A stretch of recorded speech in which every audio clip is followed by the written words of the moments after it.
Hello guys, acne prawn സ്കിന്നുകാർക്കുള്ള ഒരു skin care റുട്ടീനാണ് ഞാൻ കാണിച്ചു തരുന്നത്. അതിനുവേണ്ടി ആദ്യം തന്നെ ഡബിൾ ക്ലെൻസിങ് ചെയ്യുന്നുണ്ട്. രാവിലെ ചെയ്യേണ്ട, രാത്രി മാത്രം ഡബിൾ ക്ലെൻസിങ് ചെയ്താൽ മതി.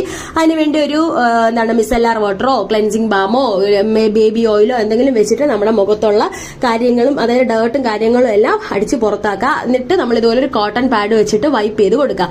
എന്നിട്ട് കൈയും നല്ലപോലെ കഴുകി മുഖത്തും കുറച്ച് വെള്ളാക്കി കൊടുത്തിട്ട് ഫേസ് വാഷ് അപ്ലൈ ചെയ്യുക. അതിനുവേണ്ടി ഡെർമാക്കോയുടെ സാലിസിലിക് ആസിഡ് ഫേസ് വാഷ് അടിപൊളി ഫേസ് വാഷ് ആണ്. ആക്നി പ്രോൺ സ്കിന്നുകാർക്ക് മസ്റ്റ് ആയിട്ടും ട്രൈ ചെയ്ത് നോക്കുക. അതിനുശേഷം വീക്ക്ലി ട്വൈസ് നിങ്ങൾക്ക് ഏതെങ്കിലും ഒരു ഫേസ് പാക്ക് യൂസ് ചെയ്യാം. ഒന്നിന് നിങ്ങൾക്ക് വെജ് ഓട്ട്മീലിന്റെ ഈ ഒരു ഫേസ് പാക്ക് യൂസ് ചെയ്യാം.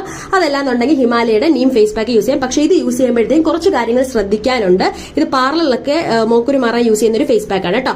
അതിനുശേഷം പിന്നെ ആൽസ് ഗുഡ്നസിന്റെ സാലിസിലിക് ആസിഡ് ഫേസ് ടോണറാണ് യൂസ് ചെയ്യുന്നത്. പിന്നെ നിങ്ങൾക്ക് അടുത്ത സെറം വേണമെങ്കിൽ യൂസ് ചെയ്യാം. സാലിസിലിക് ആസിഡിന്റെ താല്പര്യമുള്ളവർക്ക് യൂസ് ചെയ്യാം. അതിനുശേഷം മൈൽഡ് ആയിട്ടുള്ള ഒരു മോയ്സ്ചറൈസർ ആണ്, ലാക്ടോ കലാമിന്റെ മോയ്സ്ചറൈസർ ആണ്. പിന്നെ നിങ്ങൾക്ക് സ്യൂട്ട് ആയിട്ടുള്ള ഏതെങ്കിലും അത് യൂസ് ചെയ്യാം. പിന്നെ നല്ലപോലെ വെള്ളം കുടിക്കുക. അപ്പൊ അത്രയേ ഉള്ളൂ. Okay, by.